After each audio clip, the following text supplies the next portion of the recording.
Autoline After Hours is brought to you by Bridgestone Tires, solutions for your journey. Gary. John, how are you?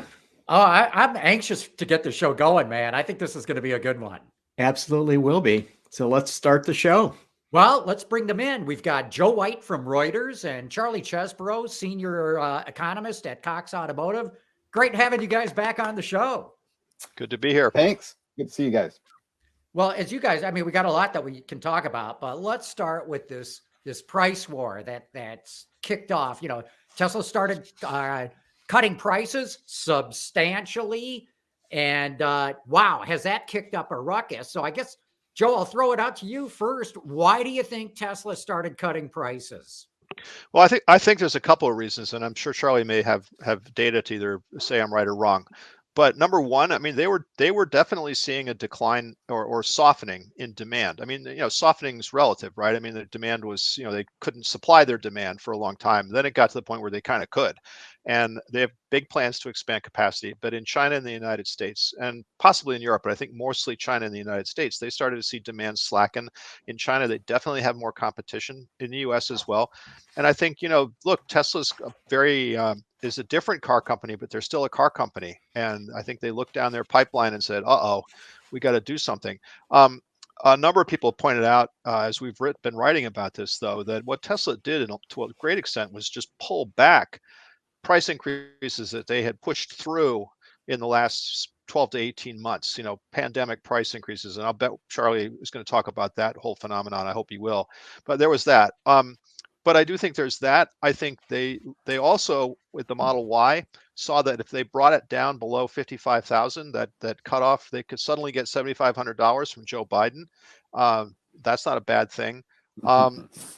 So you put all that together. I'm sure there's other factors as well. The third factor I'd like to put out there is that, so there's the have to do it part, right? And then there's the can do it, because their profit margins are 16 to 17%. Everybody else is averaging 8 or less. The startups like Rivian are sub-zero. And I think I really believe that they are doing a Henry Ford moment here, where they say, you know what, we've got a superior manufacturing cost, huge cost advantage. We've got a compelling product.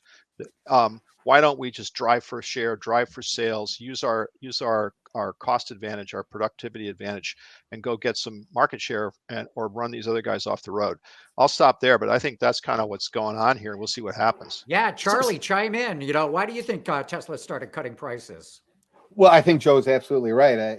It's because they could and because they had to. And if you look at the sales data, you can see back in the spring of like March and April of last year that Tesla sales just started to slow. They just didn't really do much. And the rest of the year, they were fairly stagnant.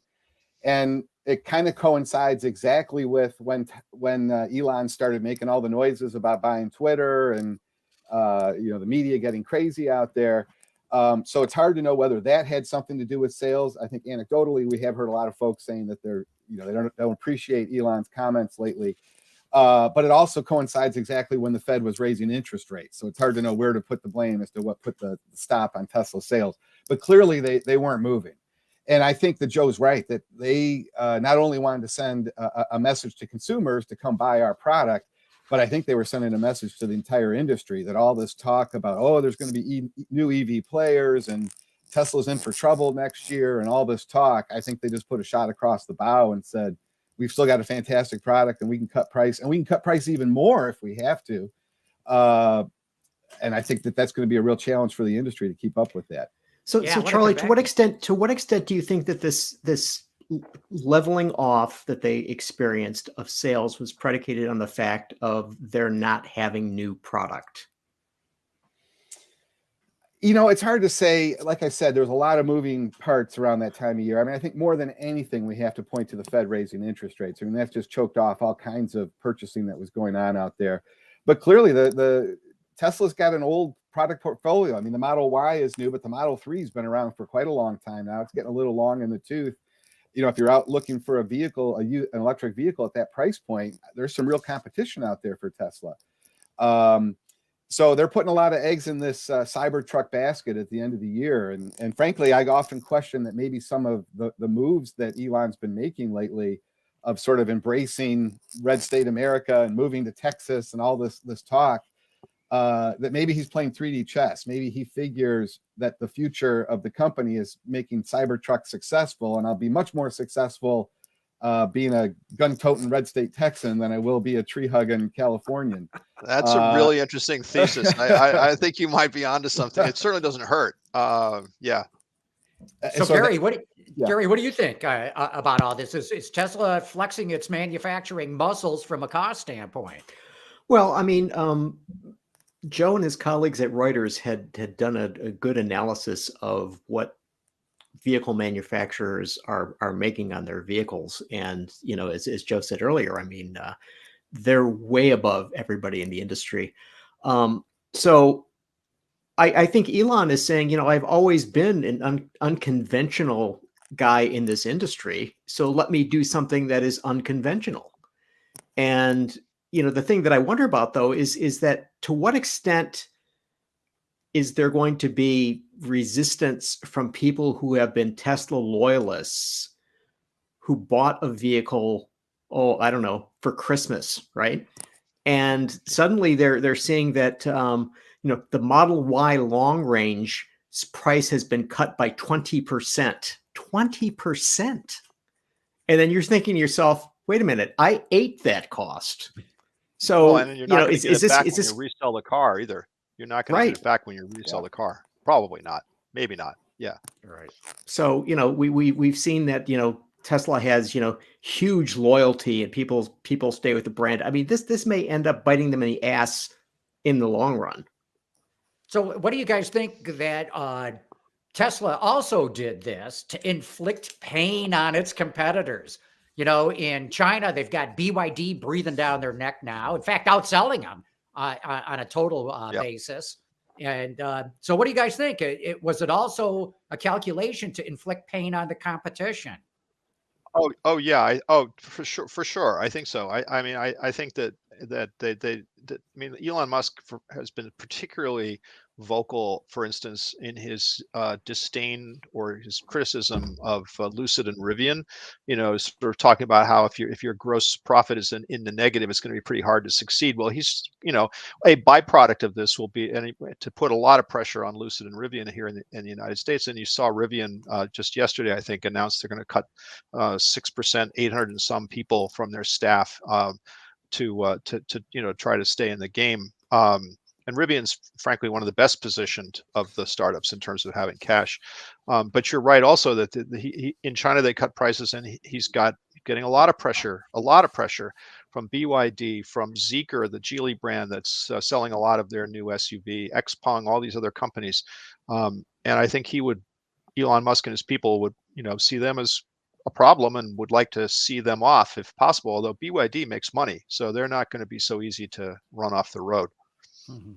Well, and another company I would just throw in there is General Motors, and I think it really kind of put a wake-up call to GM that they've got to really think about the price point that they're coming to market with these EVs, the electric Blazer and the electric Equinox that are coming out later this year. I mean, the Model 3 is going to be competing right with those, and with that big price cut, it's going to be, I think, difficult for Chevy to maintain a competitive. But Charlie, what was so interesting was, oh, I'm sorry. What was so interesting though was on their earnings call, I guess Tuesday, you know, Mary Barra was basically saying, and Paul Jacobson, CFO, basically said, look, we think we're perfect. We're comfortable with our pricing the way where it's at. We're not going to act. We're not going to do anything about this. We don't see the need. You know, I guess I would say let's see, right? Let's see what happens. Yeah. Oh, okay. But you know, the market has a voice. The market has. Yeah. What's that Mike Tyson line about the best? Yeah. What's the best plans? You know, come apart when you get hit in the face. I mean, they haven't even really launched the Blazer or even the Lyriq, which is, you know, they've built a scant couple 300 of those so far. GM's not really in the market yet in the sense of, again, directly competitive with the Model Y or the Model 3. I mean, the Bolt is out there, it's doing its thing, but I don't think that's what people are really focused on, right? So let's see what happens. All right, but what about the situation? We haven't talked about the Mach-E price cuts. Okay, so, you know, Charlie, why did that happen? I mean, because Ford has basically said, oh, you know, we've got this long list of people that wants to buy these things. I mean, why would you need to cut price? Well, I think they have to try and keep up, for one, and I do think it brings down the price point of the Mach-E so that it does qualify for one of the base model will now qualify for the incentive. I think, Inflation Joe, you Reduction pointed Act. out there's 4 models, right, that Yeah. qualify. Yeah, Is it it four? definitely. Yeah, Charlie, you're right. I mean, it definitely. It not all, but sort of what I think is probably could be their highest volume variant. I can't remember what they call it, but it's the premium all-wheel drive or something like that. Dips below 55 with these price cuts. So anyway, yes, that's clearly part of what's going on with them. Yeah. But still, so basically, Ford has just 2 versions of the Mach-E that are above 55. There's the California Route 1 all-wheel drive extended range for $57,995, and there is the GT extended range for $63,995. Yeah, but there's the other 4 are in. Right. But I think Ford has the same problem, or the same. Is probably looking at some of the same factors that were, well, first of all, they're obviously looking at Tesla. It's the Mach-E is directly, as far as I'm concerned, is directly competitive with the Model Y. And I think they looked down their pipeline and said, we better be competitive or this is going to not go the way we want. Ford said this, they want to greatly expand production of the Mach-E this year. I forget the numbers off the top of my head, but it's something like they want to be at 170,000 North America, some larger number to throw in China. I think that's global because they said they had been at 80,000 and they want to take it up to like 170,000. Yeah. Well, I got to believe that's both Mexico and China combined. Yeah, but at any rate, they want to do a step change in production this year, and how are you going to do that if you're several $1,000s above the benchmark in the segment? That's what I would think. So how come Ford can ramp up so well? And I mean, GM is just dribbling out Lyrics and Hummer EVs. I mean, they sold 122 of them last year. That is, what the hell's going on? Charlie, you want to take that one? Well, I don't know much about their production plans to say why that is so, but clearly, I mean, Ford, I think, just had an early advantage on this, and they've been aggressive at moving to EVs maybe a little bit more quickly than GM was able to get there. But this next year is going to be real different for GM. I mean, it's a tough story right now, but I think they're going to be getting in the game here this next year, and it'll be a much different story, I think, this time next year about having products. That's what we heard. That's what we heard from them this week. Mary Barra and other executives this week. And we wrote a story. Paul Einert and I wrote a story. I mean, GM seems to be, if you look at their production plans, what we're able to know about their production plans, they are taking very much the tortoise approach to this thing. They are not racing to go get big numbers. They are being very deliberate about launching. Well, here are my theories, and I'll put them out there in hopes that someone at GM will call me to tell me the truth. My theory is, one, I think part of it is just that the battery production system that they're building in the United States is not coming together quite as fast as they would have hoped, and I think they've kind of said that. Two, I think that they're trying to work down the costs of their batteries before they start blowing a lot of volume out so that they lose less money. I think they would rather make money on EVs. They certainly have said they intend to make money on EVs. So I don't think they're in a hurry to sell a lot of loss leaders. They want to get their system shaken down, up, and then start pushing the volume when the domestically produced Ultium batteries are and that whole production system is ready. That said, I think that if you gave truth serum to some people at GM, particularly when it comes to the Silverado electric truck, and do they wish they had that out sooner? I suspect the answer to that question is yes, because F-150 and the rest have certainly gotten a lot of mind share that they're going to have to fight to get back. Gary, why do you think they're going so slow? I think it gets back to the issue that you touched on there, John. It's the manufacturing issue. I just think that and I don't know that it's just necessarily just the battery part of this. I'm sure that plays a big role in it, but I think that they found some things they didn't expect. And so let me ask you this, John. So Joe and I had been going back and forth about this earlier this week. So during the call, they said that they plan on selling 400,000 vehicles between I froze. 2022 and 2024. That's 30 months. Okay. So, you do the division, and that's 13,000 and change. They're nowhere near that, right?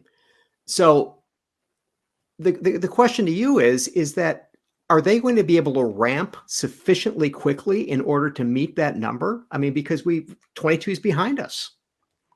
My screen froze. Who was that for, John? Yeah. Cool.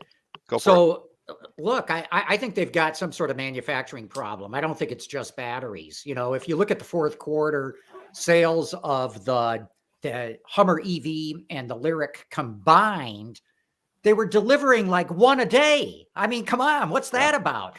And Joe, I hear what you're saying about wanting to get the cost down and not have lose a bunch of money by pumping them out right now.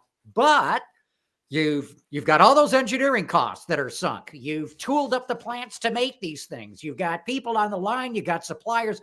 I mean, you've got a lot of fixed cost right now that you're not earning any return on. And that's why I find it so puzzling. Moreover, and Mary said this on the call too, they've delivered 2,400 Lyriqs in China.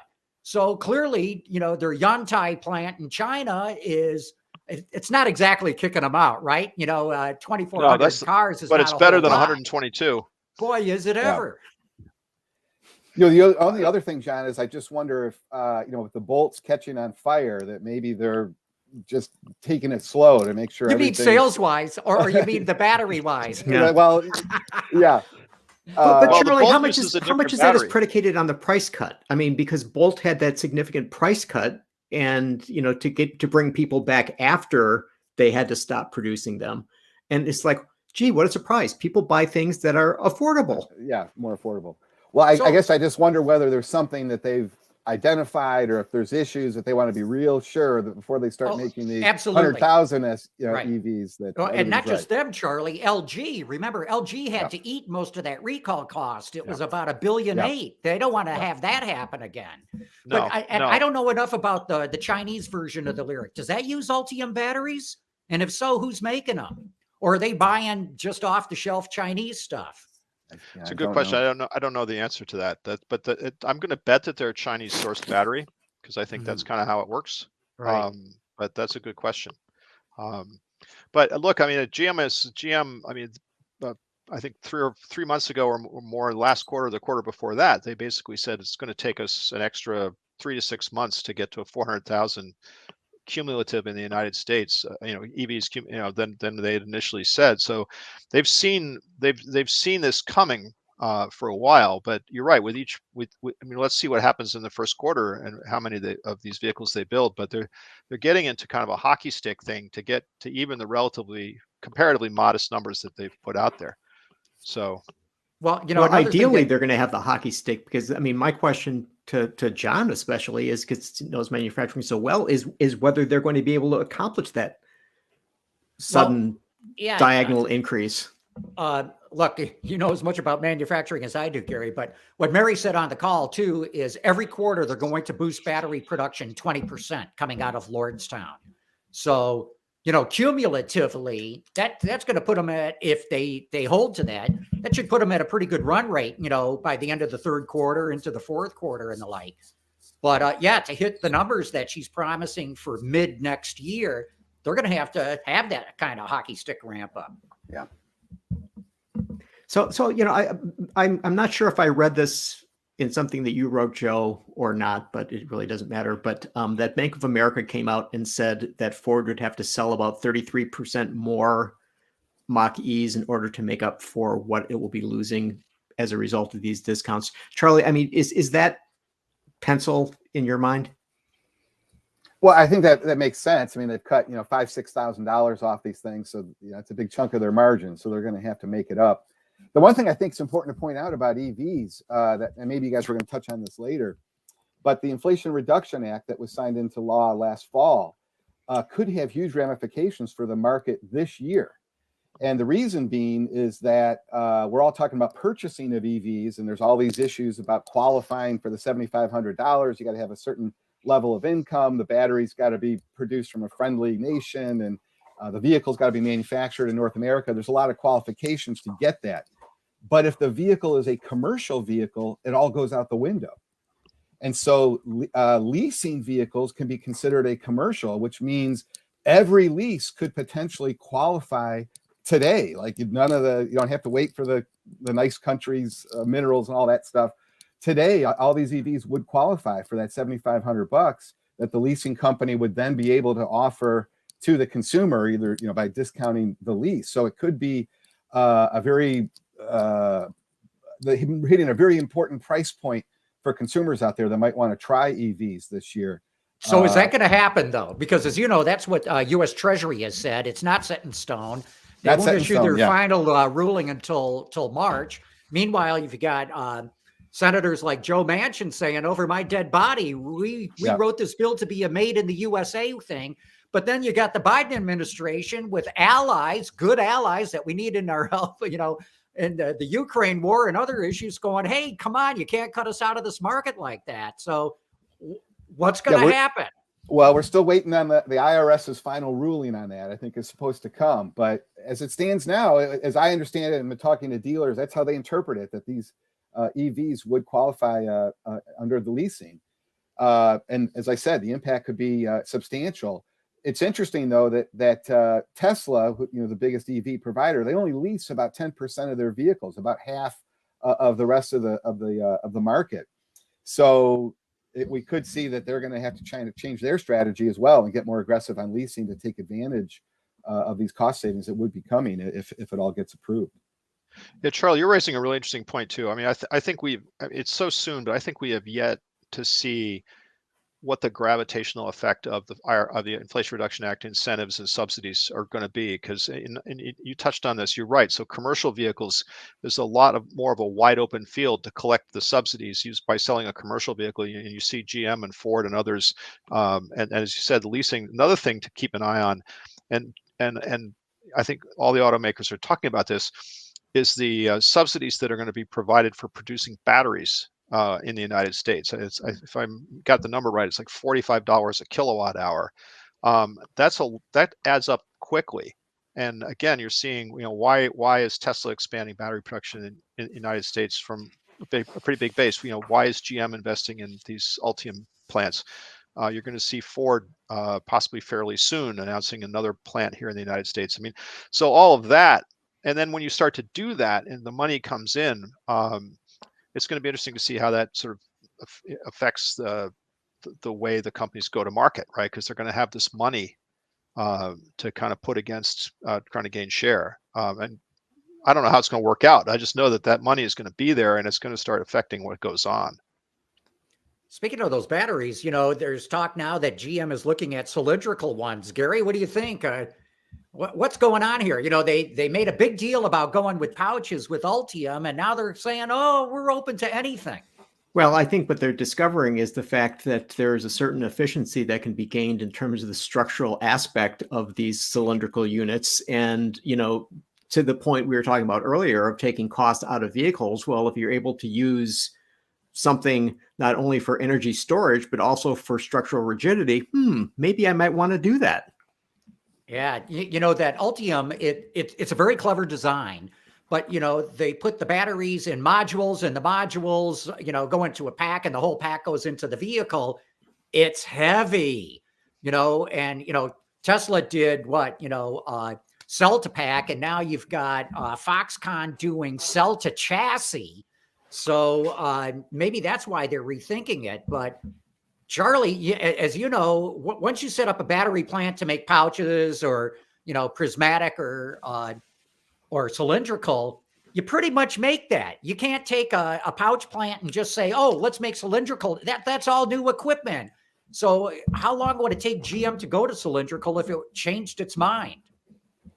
Oh boy, I don't have an answer on that one, but I do know that the battery technology is still evolving, and in China they're still looking at these solid state batteries, and I know that the Honda and Toyota are still talking about fuel cell batteries. So I think there's still a lot more technology to evolve from all of this, but in terms of how long it's going to take GM to pivot if they need to, I don't have an answer on that one. Joe, let me ask you this. Maybe you know the answer to this question, but you're talking earlier about the amount of money that can be made from making batteries, right? From the government will give them money depending on the quantity. Is it possible that this becomes sort of the new credits that companies are going to have? They're just going to like build a whole bunch of batteries and just have this dough, and whether or not they use that in a vehicle is like doesn't really matter. Yeah, I don't know about the last part, but the first part, absolutely. I mean, it just seems to be no question that that bringing battery production onshore and bulking up battery production in the United States to take advantage of these subsidies is suddenly like the job one in the whole industry, and you see everybody doing it. I mean, CATL, the Chinese battery company, is apparently, as we speak, the state of Michigan is trying to land a big plant from them. You see there's other companies, but yeah, that I mean, and again, I think Charlie and I were both at a Federal Reserve conference not that long ago, and this subject came up, and it's one of those things that everybody focuses on the consumer incentive, the 7,500, if I get my tax break or not. These production incentives, the battery incentive, 45 per kilowatt hour, subsidies for converting existing plants from combustion vehicles to electric vehicles. There's billions of dollars that have been put on the table through the Inflation Reduction Act that on the production side to try to draw production into the United States. And these companies are all going to try to grab as much of that money as they can, and then what they do with it, right? I mean, that's the question. I mean, GM has been, again, I think, been pretty straight up about what they intend to do. They intend to bolster their profit margins. They take single-digit profit margins that they expect on the electric vehicles they're going to sell, and turn them into high or low double-digit margins. They put that on the table and said that's what we're going to do. How secure are those subsidies? We got a presidential election next year. You just answered your own question, John. Because, and this makes me wonder if Ford's strategy is smarter. The money's there right now. Go grab it. Don't slow walk this stuff. Yeah, I think there's something to that. I think grabbing, I don't know, this is me talking, not anybody in the industry, but I think we've seen that if your profit and loss depends on public policy, you are at risk. Yeah. That's it. Take the money and run right now. Take the money and run. Yeah. Well, one of the things I was thinking about, we're talking about batteries and General Motors made the announcement earlier this week about that it's investing in a lithium mining company in Nevada, and they're going to have the supply here. And so I read this piece that came out last August. Okay, so it's fairly timely, by the U.S. Congressional Research Service. And it was fascinating that it says, EV battery chemistries depend on 5 critical minerals whose domestic supply is potentially at risk for disruption: lithium, cobalt, manganese, nickel, and graphite. The U.S. Geological Survey designated these and other minerals as critical according to the methodology codified in the Energy Act of 2020. The U.S. is heavily dependent on imports for these minerals for use in EV batteries and other applications. The U.S. currently mines some lithium, cobalt, and nickel, but it does not currently mine any manganese or graphite. Okay, so then I started looking into the availability of cobalt. Okay, and so cobalt is used in batteries, and cobalt, oh, by the way, is used in magnets, which go into, what's that? Oh, that's right, electric motors. Okay. So the Republic of the Congo mined 120,000 metric tons in 2021. Russia, Australia, the Philippines, Canada, Cuba, New Guinea, and Madagascar, the other leading sources, 31,000. That's it. The U.S. isn't even on the list. Yeah. So big problem. Are we betting on a technology that we're perhaps going to be completely resource constrained if it takes off the way people suggest it will? And then the Pope came out yesterday and said, don't mine all this stuff out of the Congo. Yeah. No. Yes, I mean we're and in fact, NPR had a whole big thing about the terrible conditions that under which cobalt is mined in Congo and the exploitation of the Yeah. people who do that. I'm not making light of it. It's a serious issue, and but it's a serious issue for the industry, right? I mean, as well. And I mean, there's all of the things you said, and of course, then you talk about a lot of these minerals. A lot of that is not work you'd want to have done next to your house, and it's mostly, and a lot of it is done in China, maybe mostly. So it's very difficult. Yeah, it's a big issue, and I think as an industry we haven't really thought about the long-term consequences of just replacing Saudi oil and our dependency on that with having to import these precious metals from other countries. It does seem like it's a crazy public policy to be approaching this, but I think as the industry is planning forward, they have to just assume that this stuff is going to be there. I don't know how Ford and GM and any of these companies, they can't get into the political ramifications of what's going on in the Congo. They just got to focus on are the materials going to be there that they're going to need. Well, look, we know for a fact, I mean, they're all focused on how do you take cobalt out of the battery, right? I believe it's in the cathode. The cathode accounts for 50% of the cost of a battery. So they're hyper focused on how do you get that cobalt out of there. And, there will be new mines opening up, and they may not all be in the United States, but they will be with allies of the U.S. With which it has free trade agreements. So they'll be able to qualify that for the IRA money. Yeah. I'm just wondering, it almost seems to me that this is like, okay, let's say that you had a special material to make lug nuts with, right? And there was only a limited amount of this special lug nut material. And people are saying, we're going to go forward and we're going to make millions and millions of cars, but we don't necessarily know whether we're going to have that lug nut material. Oh, never mind. Go ahead. Let's build those factories. No, I think that, look, I think that's the challenge, certainly near term. I mean, it takes, John, you're right. I mean, there's lots of effort and apparently an investment going into mining, developing mines for these critical materials in places that are not as problematic as Congo or other locations. But the problem is that takes a lot of time. And in the meantime, you've got to spike in materials prices because of relative scarcity, which is coming at the exact wrong time. Back to what we started talking about at the beginning of the show. If you're going to have a price war and your input costs are surging because of scarcity, which seems to be what's happening, that's a rough recipe. And I think that's what the industry's got to struggle with now. Okay, we got to take a quick commercial break right now, but I'm going to come back at you guys. I got a question about, is Tesla going to have to do more price cuts? But first, a message from our sponsor. How do Bridgestone tires stop shorter on wet roads? It's their HydroTrack technology. But you don't have to know how the science works, just where the brake is. What really matters is their Bridgestone. Okay, we're back. And so what do you guys think? I mean, we know that Tesla's getting a big bump in sales right now because it cut its prices. But is this just a sugar high that's going to wear off sometime later this year? Is it going to have to initiate additional price cuts? So let me cheat here. Yeah. Joe, I found your figures that you guys calculated. So these are from your the net profit numbers. And so you have Tesla making $9,574 per vehicle, GM making $2,150 per vehicle, and Ford making $762 per vehicle. Now, I don't know if the Tesla number is before the price cut or not. It's before. It was before. Okay, so even taking the price cuts out, they got a lot of headroom there. Yeah, they have a lot of headroom. And they don't have to give it all away, but they've got a lot of headroom. But again, I know Charlie's talked about this.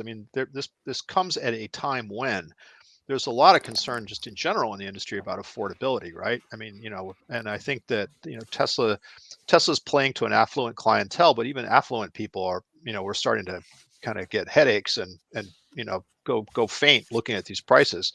So, I do think there's going to be pressure across the whole industry to kind of recalibrate somehow. And Tesla's got the wherewithal to do that without putting themselves, putting themselves in the red. So, that's what they're up to. So where's that leave everyone else? I'm looking at what NIO in China said, we're not going to cut prices, and Xpeng said, we're not going to cut prices. And they saw big sales drops last month. NIO was down 12%. Xpeng was down 60%. I mean, how much can these guys hold to their promises that they're not going to cut prices, or do they do something else, some sort of other incentive that effectively cuts them? Well, the EVs are a very niche segment still in the U.S. market, right? I mean, it's still, there's only a couple of vehicles to even choose from to buy an EV, unless you're willing to spend, big money. So it's a very competitive segment, but it's still a very small portion of the overall market. I think the broader market is still facing very significant pricing pressures as well, but it's very specific to each brand.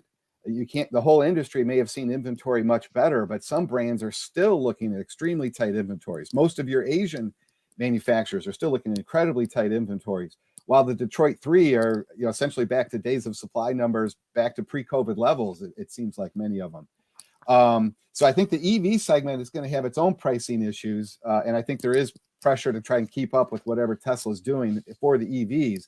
For everybody else, it's going to be a free-for-all this year. And I think we're going to see the Detroit 3 having to start getting real aggressive on cutting and discounting and 0% financing. And I think you're going to see the Asian manufacturers sitting tight and seeing, how long can we stay lean and mean, or are we going to have to cut price as well if we're losing a lot of market share? And that's certainly what we're going to be looking at here through the course of the year. Yeah, I was watching 1923, the Yellowstone prequel drama, which is very much aimed at kind of a heartland audience. And all of a sudden they take a break and there's an ad for the Ram truck with a $3,000 cash rebate splashed across the screen. And I thought, oh my God, where's my calendar? What year am I in? I'm having a COVID flashback. Yeah, right. I'm in 1923, 1983. But at any rate, I was like, oh, something's different, because that you didn't see those 12 months ago. Now you do. Something's going on, right? I mean, that caught my attention. So Charlie, why is that the case? I mean, are they just not having people buy these, that people are beginning to be resistant to high prices, or or is it like, oh gee, the factory's open, we got chips, let's make vehicles? Well, I think it's a little bit of both, right? I mean, the Detroit 3 were hit really hard and early with the inventory crisis back in 2021. The Asian manufacturers were maybe hit a little bit later, but then they're still dealing with it, while the Detroit 3 appear to have come out of it, or at least are a large way out of it. And it does seem like the situation that they're in today is they're either going to have to start thinking about cutting production, and that's a very difficult decision to make and not very popular, or they're going to have to start getting real aggressive on incentives. And the thing I'm wrestling with is that they've gone through so much pain to create this seller's market, this tight inventory, the MSRP is the price, to just sort of go back to the way we always did things before, just because things get a little tough out there. It does seem like we're kind of giving away this market that the Detroit 3 and the whole industry has been able to create with these strong prices. I would have to think they're reluctant to do that, but we're seeing these inventory levels rise so quickly that I have to believe that, just as you saw with that Ram ad, that we're going to see many more of those throughout the first quarter of this year, as the Detroit 3 are really trying to get those inventory levels back down. And we may see that they decide to do some cuts in production. We also know that there's contract negotiations for the UAW coming up later this year. Maybe there's some inventory building for that. I don't know whether they're thinking that far down the road, but it's certainly something that could be another issue they have to deal with later this year. Yeah, they probably are thinking that far down the road. That I would think so. And that's a whole nother show, what's going to happen with the UAW. But when you said that, I thought, yeah, that is probably some of what's going on. But Mary Barra said they want to have or I think Paul Jacobson, the CFO at GM, said they want to end the year at 50 to 60 days supply. And Charlie, I don't know what your numbers are showing you, but I think several GM brands are above that level now, right? Yeah, we're seeing that in our data. Buick in particular is way up there, and a couple of the Stellantis brands. But Charlie, you're indicating that whether the Detroit 3 will shift back to old ways. I mean, isn't the price cut of the Mach-E indicative of the fact of that's the way they operate? Well, as I said, I think EV is a little bit of a unicorn out there. It's a whole new product, and Tesla is a really unique kind of competitor. And so I think it's hard to make broad lessons of a price war going on simply by the price cuts that we've seen for the two a couple of EV products. I do think that for the Asian companies this year, particularly Kia and Hyundai, as well as Toyota and Honda, their volumes are down big. I mean, Toyota had a tough year; they were down 10% year over year. Honda's had a really tough year; they had a little bit better fourth quarter, but they're very tight on inventory. I can't see them wanting to cut price at all, simply to try to keep up with anything that may be happening on a Tesla EV or a Ford Mach-E. I don't see them in any situation where they need to cut price. They're sold probably a couple of months ahead of time, anything that comes in. So we're going to have a very different market this year where each brand is in its own situation regarding its strategy, regarding its position it's in with inventory, regarding what it wants to do with pricing. And I think all we can do is just try to keep track of what everybody's doing individually. And I think the one thing to keep an eye on is, do they cut production to try and address this inventory build issue, or do they start cutting price? And that we just don't know what it's going to be yet. So what do you think when it comes to their electrics? Hyundai and Kia got some pretty terrific electrics, but I got to imagine they're going to have to respond to Tesla because, their products, I'm not going to say they're head to head with a Model Y per se, but those car buyers out there right now have probably got all three of them on their shopping list. Kia EV6, the Hyundai Ioniq 5, a Tesla Model Y, and kablamo, all of a sudden Tesla cuts prices. Are they pulling their hair out at the Hyundai group? Oh, I'm sure it was a wake-up call that, but everybody knew that Tesla had this price advantage, and that they've just been raking in the dough. So, I don't think it was a surprise. I'm sure it was a shock, but I think everyone knew that Tesla had this card to play. They just didn't know when they were going to play it. And I think it's an interesting time, as we were saying at the start of the show, that, with a lot of EV products coming out this year, Subaru is going to be getting in the EV game here later this year. It is going to be a situation where I think Tesla said, we're the leader and we're going to stay the leader, and we're going to be able to cut price even more to remain the leader. And so I would have to believe that Hyundai and Kia are both concerned about that. But as of now, it's still really low volume product. They're probably, still filling orders from before. Now, whether people start canceling their orders if they don't match it with some kind of a discount, we'll have to see how they respond. But at this point, it's still relatively small potatoes compared to the whole industry. And that's the thing, as an analyst, I'm always like, we're always talking about 5% of the market. There's 95% of the market out there that's still selling as well. Well, Charlie, on that, can I just beat more on that point? Because I've heard you talk about this, and I have to say I am now kind of officially confused as to the state of play as to the health of the consumer, because we've seen GM this week, said demand is strong. They had a bang up fourth quarter. They Harley Davidson, which is not a car maker, but they're definitely, but it is a fairly discretionary product. Nobody really needs a Harley Davidson, a hog, but apparently they just blew the doors off in the fourth quarter, and they had a really upbeat outlook. That is not consistent with a consumer that's, in agony about interest rates and like shutting the wallet in the safe. So, what do you think's going on? Well, this was the challenge that the Fed had. We had such a robust, fantastic economy that you can raise interest rates, 350, 400 basis points and not even put a dent in anybody's sales out there. I mean, it does, I think, go to the strength of what the U.S. economy is right now. But I do think when people are looking forward, there is concern that the piper is going to get paid, and it's going to start happening later this year, that maybe we'll see consumers starting to pull back a bit. But I think what we have in the vehicle market is that COVID back in March of 2020 chased out all of the questionable buyers out of the new vehicle market. Anybody that was of a lower income, a lower FICO score, they fell out of the new vehicle market. They no longer are a consumer. And so if a recession comes, these are the first buyers you lose. These are the guys that fell out of the market and took us down to 10.4 million back in 2009. They're long gone. So at this point, if we do have a recession, we're down, 3.3 million from sort of our normal 17 million run rate. We're falling off of a curb as opposed to falling off of a cliff if we do have a recession, because all that remains in the new vehicle market are the wealthier folks, the folks with the higher incomes, the better FICO scores.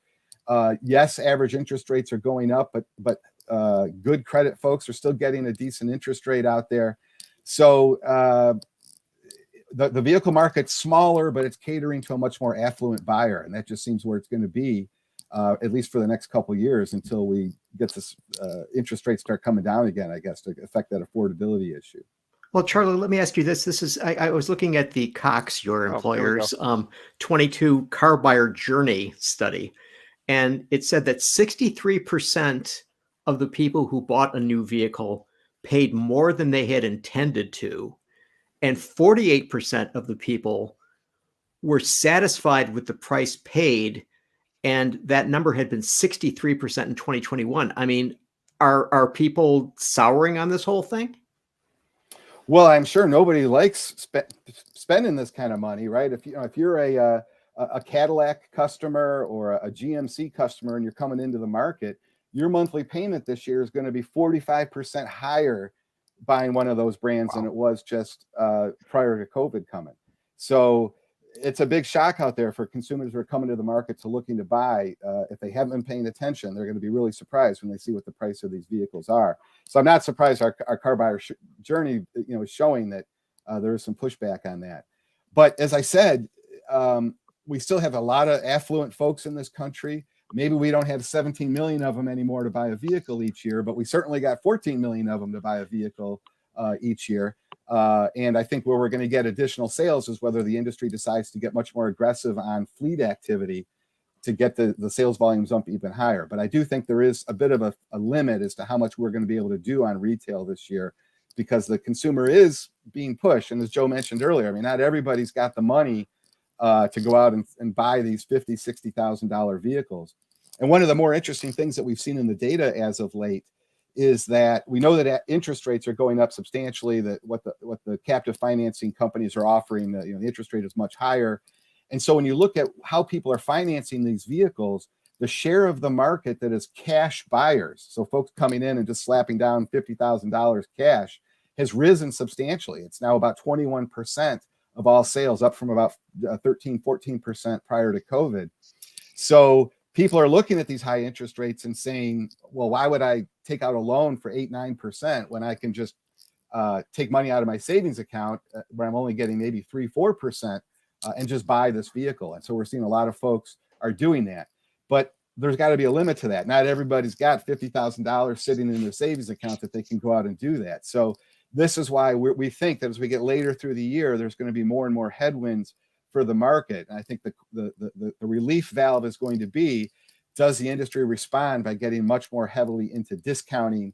And do they start to respond by getting much more heavy into fleet activity and leasing, because they pulled back substantially on leasing? And that's a mechanism that they can really kind of mess around with to get sales going much more strongly than they are today. Hey, that's a fantastic statistic there, that more people are paying cash, but is it actually a higher percentage? Is it because there are more people paying cash to buy a car? Or is it that, as you pointed out, the low FICO score people are out of there, so that automatically raises the percentage of people who are buying cars with cash? Well, that's a good point. It may be part of that, but I think ultimately it just comes down to folks who have decided to no longer finance these vehicles through the captives or some other mechanism, because it's such a high interest rate. It's a better investment, if you will, to just pay cash for this vehicle rather than keeping it in my savings account. Mm-hmm. But we know that there's only so many folks that are going to be able to do that. So to rest your laurels that that's going to be the potential for future sales, that's going to be a real challenge for the industry. Yeah. Charlie, this may be a very simplistic question, but what is the definition of fleet? Well, it's sales to a commercial company, essentially, right? Where they're buying multiple units. I think if it's above 5 units, I think it's generally considered a fleet sale. If it's under 5, it can kind of still be considered a retail purchase at the dealership kind of sale. So, last year and the year before, people were having terrible times trying to find rental vehicles because there were no. Is that the sort of thing that the car companies would be selling into more? Yeah. So the rental car companies. So when COVID came, the industry really, they canceled a lot of their orders for fleet because they figured no one's going to be traveling, and the factory shut down. So the industry was okay with that because they couldn't produce these vehicles anyway. When we got into 2021, the demand was back on the retail side and on the fleet side for the rental car companies, but they didn't have any products to sell them because they wanted to keep the retail channel stocked and they didn't want to sell these vehicles to the fleet companies. Now we're seeing that inventories are getting back more to normal. We're seeing that fleet sales have really started to take off. The last 4 months, they've been up substantially over what they had been doing last year. In fact, we just got the January numbers earlier today, and it was up, I think, over 30% over what it was last year. So the industry is definitely starting to do more fleet as we would expect, because this is their opportunity that they can at least keep sales going. They don't have to cut factory production, but they can still keep that retail channel lean and mean, so that we don't see the inventories build and the dealers aren't forced to cut prices as aggressively. And that's kind of the balancing act that they're going to be doing moving forward this year. Hey, Charlie, real quick here. Yeah. Do you think that fleet sales are going to help sales of EVs? Hertz just announced it's going to dump a whole bunch of EVs into its fleet. Is that a venue that automakers should be pursuing as they, come out with more electrics? I think so. As I said, and particularly if the Inflation Reduction Act law does make commercial vehicles qualify for the EV discounts, well, that would be great for the rental car companies because they would all get that as well. So I do think that fleet's a real opportunity, but I think it's a big CEO to CEO handshake kind of a sale that's got to happen because there's a big commitment that has to happen from the fleet company if they're going to take on, hundreds of electric vehicles or thousands of electric vehicles. They have to have the infrastructure in place to be able to maintain and charge these vehicles. And so I don't think it's a simple sort of let's do a quick fleet sale that you might do with many other products. This is going to take a lot of thinking and long-term planning for these rental car companies if they want to get aggressively into the EV market. But Charlie, so but fleet vehicles. But you do see that happening. You do see that. You do see it happening. I mean, Hertz. I think you call that Hertz. Yeah, and they put some big numbers out at Hertz, right? 175,000 that they're committed to buy from GM over, I think it's 3 to 5 years. I can't remember the exact term, but and GM seems to be cranking up production of the Chevy Bolt, and that looks like Hertz would be a number one customer for that. So it seems like that machine is going to start. Them and Domino's. Yeah, Domino's is delivering them. Yeah. Go ahead, Gary. Well, so Charlie, I was going to say that, okay, so whether it's an EV or it's a ICE vehicle, so it seemed to me that whenever I've rented a car, it hasn't been all that deluxe. It's been functional more than flash. And we've seen over the last year that OEMs have been selling very high trim level vehicles, loaded SUVs, loaded pickup trucks. And so the question I have is that wouldn't the fleet sale be of more utilitarian vehicles and therefore at a lower price point, just MSRP? And two, is there some sort of volume discount that the fleet companies buyers get, and therefore that would even reduce the amount of money that the OEMs would be making?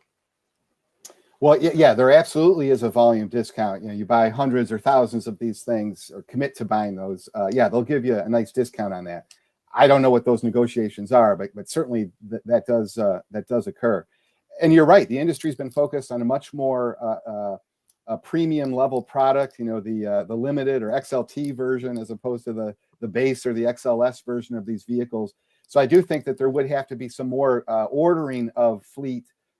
So with forethought, so that they could manufacture the type of fleet vehicle that would be requested, which would probably be a more stripped down, less bells and whistles type vehicle.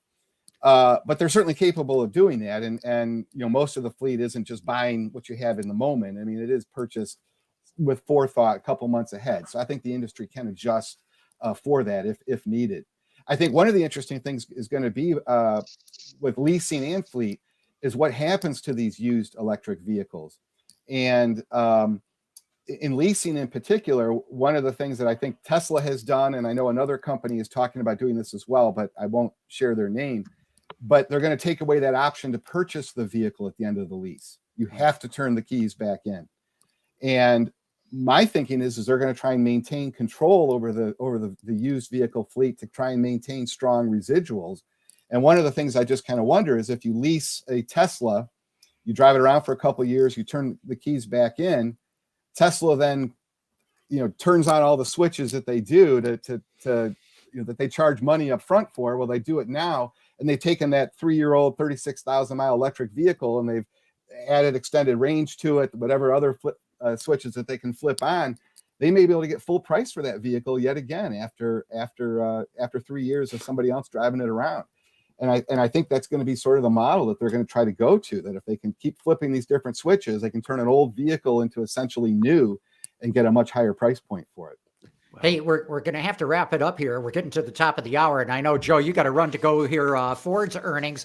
So real quick, round table here. Joe, starting with you, are we going to see more of this price war? Is it going to be Armageddon for the rest of the industry? I mean, short answer is yes. I mean, I don't know if it's Armageddon, and I agree with Charlie that it's not all segments. It's going to be somewhat specific, but I think yes, there's going to be more price action. There's going to be more price cutting, price competition. Yeah, I think so. Charlie, what do you think? I think so too. Joe's right. We're going to see some more price cutting, more discounting, maybe try to hide it a little bit, some zero financing offers, things like that. But it's coming. It's coming. Gary, your thoughts? I think the OEMs are going to be very happy that they made as much money as they did last year, because this year is not going to be good for them. Yeah, I don't think this price war is over yet either. I think the competition is only just getting going. But Joe, Charlie, thanks for coming on. Great discussion here. This is really good. We'll have you guys back and figure out another topic to tackle the next time. All right. Great. All right, thanks, John. Good to be here. Thanks, guys. Happy to And come Gary, back. you and I will be back here next week. We will indeed. Okay. Thanks, everybody, All right. for having tuned in. Bye, everybody. Bye.